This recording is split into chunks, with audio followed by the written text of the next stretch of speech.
ಪ್ರತಿಷ್ಠೆಯ ವರ್ಧಂತಿ ತಿಳಿಸಿರುವಂತಹ ರೀತಿಯಲ್ಲಿ ಚೌಡೇಶ್ವರಿಯ ಒಂದು ಪ್ರತಿಷ್ಠಾಪನೆ ಕಲಾ ಚೈತನ್ಯಕ್ಕೋಸ್ಕರವಾಗಿ ಪರಿಕಲಶ ಸಹಿತವಾಗಿ ಬ್ರಹ್ಮಕಲಶ ಸ್ಥಾಪನೆ ಮಾಡಿ ಕಲಶಾಭಿಷೇಕ ಕಲಾ ಹೋಮಾದಿಗಳನ್ನೆಲ್ಲ ನೀ ಎಣಿಸಿರತಕ್ಕಂತಹ ರೀತಿಯಲ್ಲಿ ಸಮರ್ಪಣೆ ಮಾಡಿಸಿದ್ದಾರೆ.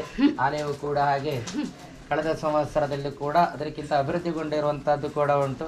ಏನೆಲ್ಲ ಸದ್ಭಕ್ತರು ಏನೆಲ್ಲ ಈ ನಿನ್ನ ಸಾನ್ನಿಧ್ಯದಲ್ಲಿ ಬಂದು ಸೇವೆಯನ್ನು ಸಮರ್ಪಣೆ ಮಾಡಿದ್ದಾರೆ, ಎಲ್ಲರಿಗೂ ಕೂಡ ಅನುಗ್ರಹವನ್ನು ಕೊಟ್ಟು ಕಲಾ ಚೈತನ್ಯದಿಂದ ಎಲ್ಲರಿಗೂ ಅನುಗ್ರಹ ಮಾಡಿ ಇನ್ನು ವರ್ಷಕ್ಕೂ ಕೂಡ ಹೆಚ್ಚಿನ ರೀತಿಯಾಗಿ ದೇವತಾ ಅನುಗ್ರಹದಿಂದ ಸೇವೆಯನ್ನು ಮಾಡುವಂತ ಯೋಗ ಭಾಗ್ಯ ನಿನ್ನಿಂದ ಎಲ್ಲರೂ ಕೂಡ ಅಪೇಕ್ಷಿಸಲ್ಪಡ್ತಾ ಇದ್ದಾರೆ. ಪ್ರತಿ ವರ್ಷವೂ ಹೌದು ಆಗ್ತಾ ಇರುವಂತ ಹೌದು ನನ್ನದಾದಂತ ಅಲ್ವಾ ಈ ವರ್ಷದಲ್ಲಿ ನನಗಾಗಿ ನನ್ನ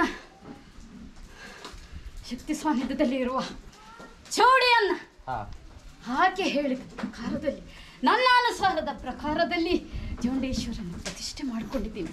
ಯಾಕೆ ಬಲ್ಲಯ್ಯ, ಈ ಹಿಂದೆ ನನ್ನಲ್ಲಿ ಆಗದಿದ್ದಂತಹ ಒಂದು ಹೊರಭಾಗದಲ್ಲಿರುವಂತಹ ಚೌಂಡಿಯು ಈ ಸ್ಥಾನದಲ್ಲಿ ನೆಲೆಯಾಗಿರಬೇಕು. ಯಾಕೆ ಕೇಳಿದ್ರೆ ಹೊರಭಾಗದಿಂದ ಬಂದ ಭಕ್ತರ ಎಲ್ಲ ಕಷ್ಟವನ್ನೆಲ್ಲ ನನ್ನೊಂದಿಗೆ ದೂರ ಮಾಡುವುದರ ಮುಖೇನವಾಗಿ ಚೌಂಡಿ ನಾನು ನೆಲೆಯಾಗಿ ನಿಲ್ತೇನೆ ಅಮ್ಮ ಅನ್ನುವುದರ ಹಾಗೆ ನನಗೆಲ್ಲಿ ಬೆಳಕಿನ ಸೇವೆ ಕೊಡು ಅನ್ನುವುದರ ಹಾಗೆ ಭಿಕ್ಷೆಯನ್ನು ಕೇಳಿದ್ದಾಳೆ, ನಂಬಿ ಬಂದಿದ್ದಾಳೆ, ಭಿಕ್ಷೆಯನ್ನು ಕೇಳಿದ್ದಾಳೆ. ಅದೇ ಮುಖೇನವಾಗಿ ಕೊಟ್ಟಿದ್ದೇನೆ ಅಲ್ವಾ? ಆದ್ರೆ ಬರುವಂತ ಭಕ್ತರ ಸಾನ್ನಿಧ್ಯ ದಿನ ದಿನಕ್ಕೂ ನನ್ನದಾದಂತಹ ಸಾನ್ನಿಧ್ಯಕ್ಕೆ ಬರುವಂತ ಭಕ್ತರು ಅಲ್ವಾ? ನಂಬಿದವರ ಬೇಕಾದ ಇಲ್ಲಿಗೆ ಇಲ್ಲ ಅಲ್ವಾ? ನಾನು ಏನು ಎಣಿಸಿದ್ದೀನಿ ಹಾಗೆ ಮಾಡಿಕೊಂಡು ಹೋಗೋದು.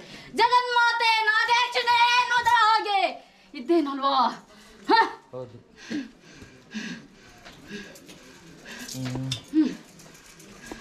ಒಬ್ಬರದ್ದು ನಿನ್ನ ಸಾರದಲ್ಲಿ ಇಟ್ಟಿರುವಂತಹ ಹರಿಕೆ ಮಂಗಲಕ್ಕೋಸ್ಕರವಾಗಿ ಇಟ್ಟಿರುವಂತಹದ್ದು ಅನುಗ್ರಹ ಆಗಿದ್ದುಂಟು. ಕಾರ್ಯದ ಒಳಭಾಗದಲ್ಲಿ ತಲಭಾರತ ಸೇವೆಯನ್ನು ಕೊಡಬೇಕು ಅನ್ನುವಂತಹ ರೀತಿ ಇಲ್ಲ ಸನ್ನದ್ಧರಾಗಿ ವ್ಯವಸ್ಥೆ ಮಾಡಿದ್ದಾರೆ. ಸಾನ್ನಿಧ್ಯದ ಭಾಗದಲ್ಲಿ ಮಾಡ್ತಾ ಇದ್ದಾರೆ, ಅನುಗ್ರಹ ಕೊಟ್ಟು ಕಾಪಾಡಬೇಕಂತ ಅಲ್ವಾ?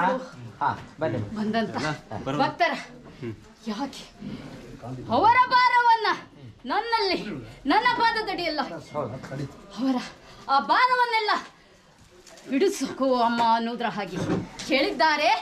ಇಂದು ಆ ಎಲ್ಲ ಭಾರವನ್ನ ಅವರು ಏನೆಂದುಕೊಂಡು ಹೋಗ್ತಾರೋ ಅದೆಲ್ಲಿಗೆ ನನ್ನದಾದಂಥ ಸಾನ್ನಿಧ್ಯ ಅಲ್ವಾ? ಸೇವೆ ಸಮರ್ಪಣೆ ಮಾಡ್ಲಕ್ಕಲ್ಲ ಸರಿ ವಾದ್ಯ ಹೇಳ್ಕೊಂಡು ಸುತ್ತು ಬನ್ನಿ ಅಕ್ಕ.